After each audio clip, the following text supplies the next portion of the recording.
Hola, mi nombre es Aldo Dalí López Luna, soy estudiante de la Facultad de Derecho, actualmente curso el séptimo semestre y bueno, el presente video es con motivo de la clase de Lógica Jurídica con el profesor Alfonso Ochoa Hoffman.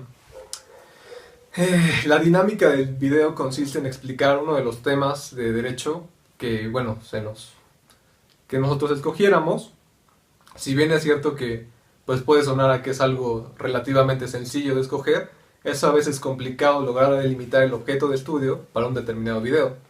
El tema que yo he escogido para el presente video es el de las fuentes en el derecho internacional.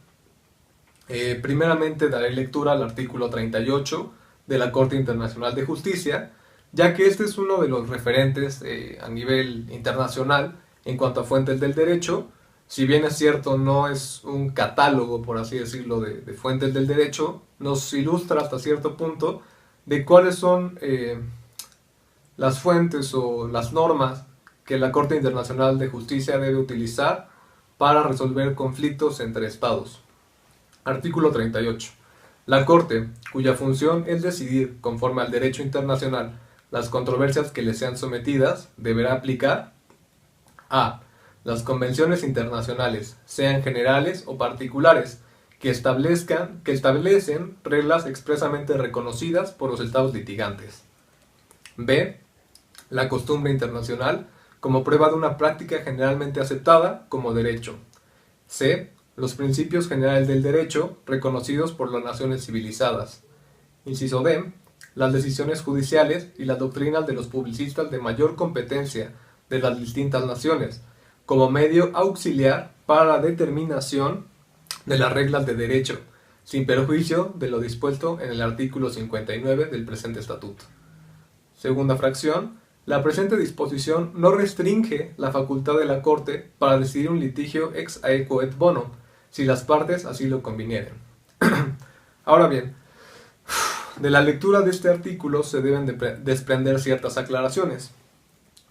Primeramente, como ya lo dije en una primera instancia, esta no es un catálogo de fuentes del derecho internacional como tal.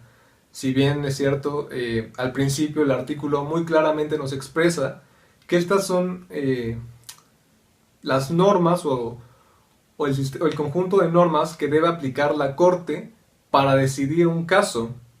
La idea detrás de toda esta maquinaria en cuanto a fuentes radica en simples términos prácticos. ¿A qué me refiero con esto? El primer inciso se refiere a tratados internacionales. ¿Por qué es lo que la Corte debería analizar en una primera instancia? Bueno, tiene que ver porque en un tratado internacional las partes que han decidido realizar este tratado establecen expresamente las obligaciones a las cuales ellos están dispuestos a cumplir. Asimismo, establecen derechos que las partes aceptan en su conjunto. Por lo tanto, si existe un tratado internacional que las partes han aceptado como vinculante para estas mismas, es más fácil para la Corte encontrar las obligaciones pertinentes al presente caso.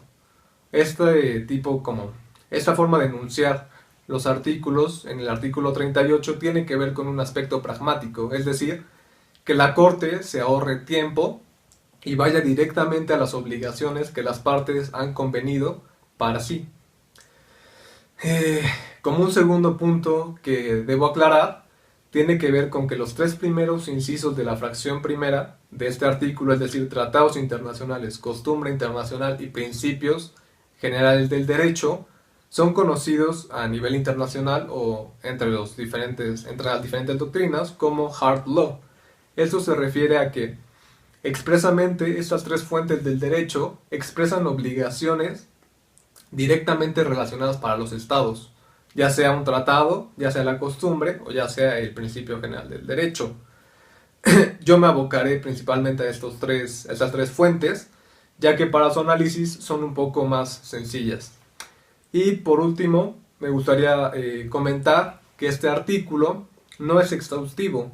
El artículo 38, si bien es cierto, como ya lo reitero por última vez, contiene las fuentes que debe aplicar la Corte Internacional de Justicia. Sin embargo, no enumera todas las obligaciones o las fuentes de derecho a nivel internacional, como un catálogo. Por ejemplo, podría decir que las declaraciones unilaterales de los estados son otra fuente de obligaciones y de derecho que en este artículo no se encuentran presentes. De ahí podríamos derivar que no es un artículo exhaustivo. Ahora bien, por último, me gustaría decir que este análisis se refiere a, pues si bien a las fuentes del derecho, he de decir que el análisis que yo he realizado quizá no sea el más extensivo, pero tiene que ver mucho con lo que la Corte ha decidido en casos y también sobre ciertos doctrinarios o publicistas que yo he consultado. Empezaré hablando del derecho de los tratados. Para recurrir a una fuente, recurriré a la Convención de Viena sobre el Derecho de los Tratados de 1969, siendo este un gran referente a nivel internacional, sobre todo para la interpretación de los tratados internacionales y para las diferentes instancias en las cuales un tratado se va desarrollando. La definición de tratado la encontramos en el artículo 2 de la Convención de Viena y dice: tratado es un acuerdo internacional celebrado por escrito entre estados regidos por el derecho internacional, ya conste en un instrumento único o en dos o más instrumentos conexos, y cualquiera que sea su denominación particular. A simple vista podría parecer bastante simple, y si bien pues no es necesario complicarse tanto, hay 4 elementos fundamentales dentro de un tratado para que entre dentro de la categoría de tratados internacionales comprendidos en el artículo 38 de la Corte Internacional de Justicia. Primeramente, tiene que ser un acuerdo por escrito. En segunda instancia, tiene que estar regido por el derecho internacional. Esto es bastante importante, quizás suene un poco lógico, sin embargo, me gustaría recalcar que es diferente un tratado que está regido por el derecho internacional a un tratado que está gobernado por las leyes locales de un estado o las leyes que rigen al mismo estado. Por lo tanto, es sumamente importante que sea un tratado celebrado entre estados u organizaciones o sujetos del derecho internacional. En tercera instancia, el tercer elemento es que debe constar en un instrumento único o en otros instrumentos.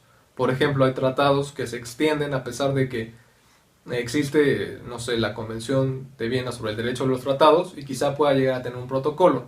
Este protocolo formaría parte del mismo tratado. Y finalmente, no importa la denominación que se le dé al documento, porque al fin y al cabo se debe entender como un tratado, o sea, un acuerdo de voluntades entre estados. Ahora bien, para la existencia de un tratado existen diferentes etapas. La primera a la que me referiré es a la formulación del tratado. Los estados se reúnen y hay negociaciones entre las diferentes partes con el fin de llegar a un acuerdo y decidir cuáles son las obligaciones a las que están dispuestos a someterse. Esta parte es la parte de la formulación, donde se escogen cuáles son las obligaciones específicas para los estados partes. Existen diferentes denominaciones para la forma en la que un estado accede a estar obligado a un tratado. Por un lado se entendería como firma del tratado, se refiere a los estados que estuvieron presentes en estas negociaciones del tratado y que al concluirlas decidieron firmar el tratado, dando así su consentimiento. Asimismo existe ratificación, aceptación, aprobación y adhesión. Cada una de ellas implica diferentes cuestiones, pero para la redacción que se encuentra en la Convención de Viena sobre el Derecho de los Tratados de 1969, lo entiende como, según sea el caso, el acto internacional así denominado, por el cual un Estado hace constar en el ámbito internacional su consentimiento en obligarse por un tratado. En pocas palabras, sin importar la forma en la que se le llame accesión, ratificación, firma del tratado, que sí son diferentes, para el presente video diré que es la forma en la que un Estado consta o hace constar que da su consentimiento de ser vinculado a un tratado. En este respecto me gustaría recurrir al caso de Mar del Norte, un caso llevado ante la Corte Internacional de Justicia, en el cual se debatía sobre la delimitación de la plataforma continental entre Alemania, Dinamarca y Holanda. En este caso la Corte, en un pasaje, menciona que un Estado únicamente podrá ser vinculado a un tratado siempre y cuando haya seguido las formalidades específicas que en el tratado se contienen. De otra forma, no se puede presumir que el Estado pueda llegar a ser parte de dicho tratado. Eso es muy importante. Es importante que el Estado cumpla con todas las formalidades requeridas, porque de esa forma no cabe lugar a dudas de que él ha dado su consentimiento a estar vinculado a dicho tratado. Ahora bien, una vez que se ha firmado un tratado, se ha ratificado, hay una figura importante que debo recalcar, que es la figura de ad referendum. Esto hace referencia a que una vez que un Estado, o a través de sus representantes, el Estado hace constar que quiere formar parte de un tratado, de un régimen internacional, debe cumplir también con las regulaciones o los requerimientos de su propio derecho interno. Ad referendum se podría traducir como previa ratificación dentro de tu derecho interno. Así que para que primeramente un Estado puede llegar a firmar un tratado, pero no será hasta el momento en el que haya ratificado. Ratificación implica que ya lo llevó a su derecho interno. Una vez aprobado en su derecho interno, vuelve a notificar en la cuestión internacional que ha sido aprobado dentro de su derecho interno. Por lo tanto, ese Estado ya estaría completamente vinculado a dicho tratado. Asimismo, una vez que un Estado es parte de un tratado, puede denunciar este tratado en cualquier momento. Generalmente en los tratados se contiene cuál va a ser la forma más adecuada o los requerimientos para que un Estado deje de estar vinculado por este instrumento en específico. Generalmente se piden lapsos como aproximadamente 6 meses en que el Estado notifique a las demás partes del presente tratado que va a denunciarlo. Denunciar significa que posteriormente ya no va a estar vinculado a este tratado. Y una vez cumplidos estos requisitos, pueden haber más requisitos dentro del tratado, dependería del caso específico. Una vez cumplidos estos requisitos, el Estado llegando a la fecha límite a la cual él tenía que notificar, deja de estar vinculado por este tratado. Esa sería la terminación de los tratados internacionales. Algunos, ese es un tema un tanto complicado, siguen teniendo efectos a pesar de que el tratado ya haya caído en desuso. Sin embargo, pues bueno, este es un tema al cual no me abocaré en el presente video, así que pasaré al siguiente tema. El siguiente tema tiene que ver con la fracción, el inciso B del artículo 38 de la Corte Internacional de Justicia, el cual nos habla de la costumbre internacional. En la redacción del artículo, si bien es cierto, nos habla de una costumbre, de una práctica internacional reconocida como costumbre, que se entiende como derecho, o sea, que es vinculante. En este sentido, la Corte Internacional de Justicia se ha pronunciado sobre todo, se conoce algunas veces como la Biblia de la costumbre a nivel de derecho internacional, en el caso de Mar del Norte. En este caso, la Corte estableció cuáles eran los requerimientos específicos para que se pudiera hablar de una costumbre internacional. Primeramente, debe existir, existen dos principales elementos para una costumbre internacional, de acuerdo con la Corte. Uno es la práctica estatal, la práctica de los estados, es decir, que los estados en general, en su conjunto, cumplan con una determinada conducta.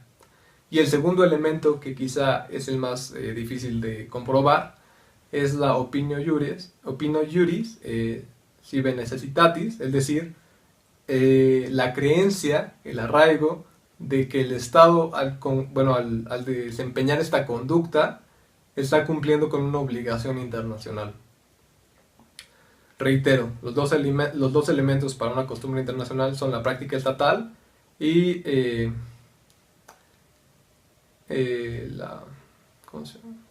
la creencia, el arraigo de que esta costumbre, esta práctica, es obligatoria para los estados. Si bien es cierto, suena sencillo en una primera instancia, La práctica estatal se puede demostrar de diferentes formas, por ejemplo, los actos que toma un Estado dentro de su legislación interna. Igualmente, si es una conducta específica, se puede demostrar cuando el Estado cumple con esta conducta específica. O, bueno, existen otros ejemplos. Y por otro lado, la creencia de que esta conducta en específico es vinculante y forma parte del cuerpo de derecho internacional se puede comprobar de distintas formas. Por ejemplo, ante las declaraciones que hace el Estado, por ejemplo, frente a la Asamblea General, cuando hay juntas dentro de este órgano de las Naciones Unidas, o igualmente adoptando, por ejemplo, posturas de derecho dentro de su legislación interna. Se puede derivar que el Estado tiene la creencia de que determinada conducta o determinado hecho forma parte del derecho internacional y por lo tanto debe de cumplirlo. Otros requisitos que establece en esta sentencia de Mar del Norte son que la costumbre debe ser que la práctica estatal del Estado debe ser uniforme, es decir, que si hay una conducta, no sé, determinada A, en un momento no llegue a ser B la conducta. O sea, tiene que ser constante, tiene que ser uniforme. Y asimismo con todos los demás estados pertenecientes a la comunidad internacional, tienen que llevar a cabo esta misma conducta de forma uniforme para que pueda hablarse de una costumbre internacional. Esto suena, bueno, considero que es bastante lógico, ya que si un Estado actuara de forma contraria a lo que otro Estado presume que es derecho, podríamos hablar de cierta divergencia, por lo tanto no se podría hablar de una costumbre internacional. En este respecto hay una figura que mencionaré más adelante, que si bien es cierto únicamente, bueno, no ha habido un caso como tal en el que se compruebe, ha sido enunciado por la Corte, pero no ha sido corroborado, es el de el refractor constante de la costumbre internacional. Más adelante lo tocaré. Otro de los requerimientos para que la práctica estatal sea comprobada es que la práctica sea extensiva, es decir, que además de ser uniforme, tiene que desempeñarse de tal forma que se entienda que la conducta sigue siendo la misma, sigue siendo uniforme y además se sigue desarrollando a lo largo del tiempo. Y por último, bueno, hay un elemento que en algunas ocasiones ha sido considerado por la Corte y en otras ocasiones no, que es el tiempo. El tiempo se refiere a que la costumbre se mantenga, no sé, por ejemplo, si la Corte lo tomara en cuenta, podría establecer taxativamente 10 años, por así decirlo. O sea, que durante 10 años la costumbre sea tal y por lo tanto a partir de ese momento se puede hablar de una costumbre internacional. Este elemento, como ya he dicho, no es muy considerado por la Corte. En algunas ocasiones sí lo ha enunciado, pero en otras ocasiones ha dicho que no es un requerimiento necesario o indispensable para comprobar la costumbre. Ahora bien, otro de los temas importantes dentro de la costumbre internacional que debo mencionar es que existen tres grandes ramas, por así decirlo, de costumbre. Primeramente tenemos la costumbre a nivel internacional, una costumbre a nivel regional y una costumbre a nivel local. La Corte se ha pronunciado al respecto de estas tres en diferentes casos. En el caso de asilo concerniente entre Colombia y Perú de 1950, nos hablan sobre la costumbre regional. En este caso, es importante mencionar que la Corte habla de una carga de la prueba de tal suerte que el Estado que afirma que existe una costumbre regional tiene que demostrarlo fehacientemente, que no quede lugar a dudas que entre los dos estados o más estados dentro de determinada región han aceptado esa costumbre, esa práctica estatal como vinculante para ellos. Tienen la creencia de que esta práctica forma parte del derecho internacional. Dentro de esta doctrina, bueno, dentro de esta forma de costumbre internacional, existe la doctrina del objetor persistente. Corrijo el nombre que previamente había mencionado. Esta doctrina consiste en que un Estado no será vinculado a una costumbre internacional siempre y cuando desde el inicio o formulación de esta costumbre el Estado haya manifestado su completo y rotundo rechazo a esta costumbre. Por ejemplo, cabe aclarar que esta doctrina únicamente aplicaría en casos de costumbre emergente. Esto porque una costumbre que ya ha sido establecida no permitiría que el sujeto o el Estado como tal pudiera rechazarla desde su creación, porque la costumbre ya está ahí, existe. Únicamente aplica para costumbre emergente. El siguiente punto de costumbre es la costumbre local. La costumbre local fue abordada por la Corte en el caso de derecho de paso sobre el territorio de la India.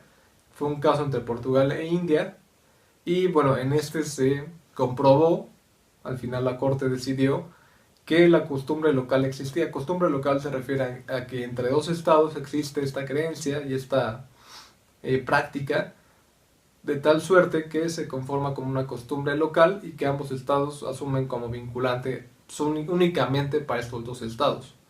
En este caso específico, Portugal alegaba que él tenía un derecho de paso sobre el territorio indio, en tanto podía pasar sus tropas o diferentes cuestiones. Había ciertas restricciones, sin embargo la costumbre como tal existía.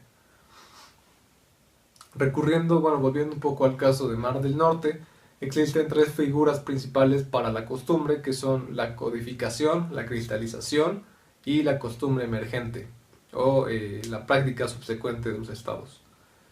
Primeramente, la codificación se debe entender como el proceso por el cual una norma de costumbre internacional es establecida dentro de un tratado con el fin de darle más certeza o definir bien y definir claramente los alcances y los límites de esta costumbre. En el caso de Nicaragua contra Estados Unidos, actividades paramilitares y militares dentro y en contra de Nicaragua, la Corte establece que pueden existir estas dos obligaciones paralelamente, es decir, puede existir tanto una costumbre dentro de un tratado derivado de la codificación de la costumbre internacional, tanto la costumbre, y ambas tendrían un régimen separado la una de la otra, ya que cada una tiene una forma diferente de interpretarse. Por ejemplo, la costumbre internacional codificada sería interpretada bajo la luz de la Convención de Viena sobre el derecho de los tratados del 69, ya que a pesar de ser una costumbre, se encuentra contenida dentro de un tratado, por lo tanto debe interpretarse a la luz de dicho tratado. Ahora bien, si habláramos de la costumbre internacional, sin una codificación, esta se debe interpretar de acuerdo a las mismas normas establecidas dentro de la costumbre internacional para la interpretación de costumbre. De ahí una pequeña diferencia. Esto para la codificación de las normas de costumbre internacional. Ahora bien, otra figura, la figura de la cristalización, se da en tanto uno de los dos elementos no se halla presente en la costumbre internacional. Esto es, puede existir la práctica estatal de los estados sin que exista la creencia de que dicha práctica estatal es vinculante para los estados. Lo que se busca hacer con la cristalización es que se complete el elemento o se agregue este elemento que carecía o que faltaba dentro de la costumbre. Si eso es en términos simples, esto también se puede referir a Mar del Norte y la Corte lo especifica de forma muy clara. Y por último, hablamos de la práctica subsecuente de los estados. En este respecto es interesante, ya que esto es uno de los argumentos que esgrimían tanto Holanda como Dinamarca en este caso, y decían que la forma de delimitación de la plataforma continental debía hacerse sobre la base de una repartición equitativa. En este respecto ellos argumentaban que si bien es cierto, no había habido codificación y tampoco cristalización, a partir de utilizar esta forma de delimitación de la plataforma continental, debido a su impacto en la comunidad internacional, la práctica subsecuente de los estados había sido de tal magnitud, de tal forma, que habían logrado crear una nueva costumbre internacional. La Corte al fin y al cabo rechazó este argumento, sin embargo estableció que puede darse este supuesto, es decir, que una práctica de tal magnitud, de tal relevancia a nivel internacional, se puede llegar a transformar en una costumbre internacional. Eso es todo con respecto a la costumbre internacional. Finalmente hablaré del último tema del presente video, que es los principios generales del derecho, como lo establece en el artículo 38 de la Corte Internacional de Justicia, en su estatuto. En este respecto, debo hacer primeramente una diferenciación entre lo que es un principio general de derecho y un principio del derecho internacional. Los principios generales del derecho derivan de los diferentes sistemas jurídicos de la comunidad internacional, en los cuales hay principios que se establecen en todos estos sistemas y que se pueden llegar a traspolar al derecho internacional. Un ejemplo muy claro de esto es la figura de pacta sunt servanda, esto es, los tratados se deben de cumplir. Este se encuentra presente en todos los diferentes sistemas del derecho de los estados miembros de la comunidad internacional. Por lo tanto, este principio fue traspolado al derecho internacional, siendo ahora aplicable para la solución de controversias entre estados. Ahora bien, los principios del derecho internacional son aquellos que constituyen la base de todo el sistema internacional y sobre los cuales giran todas las obligaciones y derechos de los estados. En este respecto, existe una declaración, la 2625, de la Asamblea General de las Naciones Unidas, en las cuales enumera cada uno de estos principios. A continuación diré cuáles son. El primero es la igualdad soberana de los estados. Esto es, cada estado tiene el mismo nivel en términos internacionales que otro estado y ningún estado puede interferir entre los asuntos del otro. Bueno, ese forma parte de otro principio, pero como tal, la igualdad soberana de los estados también se traduce en la soberanía territorial del estado, por ejemplo, para aprovechar sus recursos naturales. Otro principio es la buena fe. Esto también se encuentra presente en el sistema legal mexicano y consiste en que los estados se presume la buena fe tanto en los acuerdos internacionales como en su cumplimiento. En tercera instancia existe la solución pacífica de las controversias entre los estados. En este supuesto se establece que los estados deben resolver todas las disputas que surjan entre ellos de formas pacíficas, por ejemplo a través de arbitraje o a través de llevar sus casos ante la Corte Internacional de Justicia. El cuarto principio, que está muy relacionado con la solución pacífica de controversias, es la prohibición en el uso de la fuerza. En este sentido, los estados tienen prohibido declarar la guerra contra cualquier otro estado o llevar a cabo hostilidades en contra de otros estados.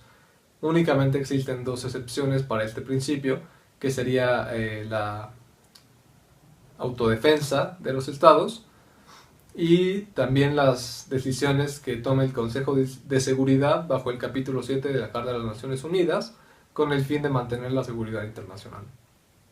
El quinto principio es la cooperación internacional. El sexto principio es la igualdad de derechos y autodeterminación de los estados. En este supuesto, cada estado tiene el derecho, la capacidad de decidir cómo se va a dirigir internamente y cómo es que pretende llevar a cabo los objetivos que tiene el Estado como un conjunto. Por último, tenemos el principio de no intervención en los asuntos internos de otro Estado. En este supuesto se establece que un Estado no puede interferir directamente con la política de otro o tratar de desbalancearlo políticamente también con cualquier fin político o económico que esté persiguiendo este Estado. Con esto llegamos al final del video. Me gustaría mencionar en pocas palabras los tres principales temas que se abordaron fueron derecho de los tratados, costumbre internacional y principios generales del derecho, así como principios del derecho internacional. Sin más por el momento, he expresado más o menos el conocimiento que he adquirido con respecto a estos temas, a las fuentes del derecho internacional. Sin embargo, pues hay muchos temas que podría también abordar. Únicamente enunciaré algunos con el fin de que quede claro que hay muchos más temas a explorar. Por ejemplo, el párrafo D de la fracción primera del artículo 38 que habla sobre estos medios auxiliares en cuanto a la interpretación de del hard law, que son las tres fracciones primeras: costumbre, tratados y principios. Pueden ser ayudadas o, pues sí, soportadas un poco por esta parte de la fracción inciso D, el artículo 38, que se refiere a medios para corroborar las fuentes previas. Y por último, la fracción segunda del artículo 38, que habla de la solución de controversia ex aequo et bono. Es una figura que no se ha dado, y esta implicaría que los estados dejaran al arbitrio de la Corte la forma más adecuada de solucionar una controversia de derecho internacional. Sin embargo, pues repito, este supuesto no se ha dado. Y bueno, sin más por el momento, agradezco la atención y esto es...